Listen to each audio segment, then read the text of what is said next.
Herzlich willkommen zu «Zusammen im Zentrum» im Herzen von Bern.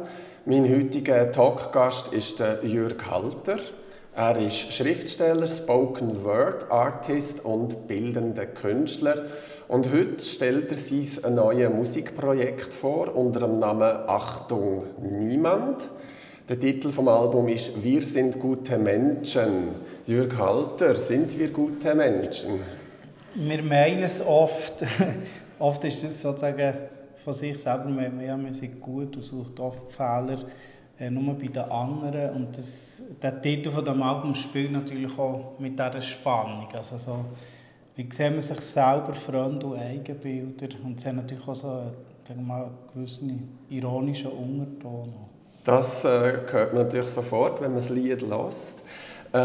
Wo und wie sind die Lieder entstanden? Oder zuerst einmal vielleicht, warum hast du nach fast 10 Jahren jetzt wieder du bist bekannt als Kutti MC, hast auch Erfolge gehabt, 5 Alben während etwa 10 Jahren. Warum hast du das revivelt, das Musikalische, der musikalische Aspekt in deinem Arbeiten?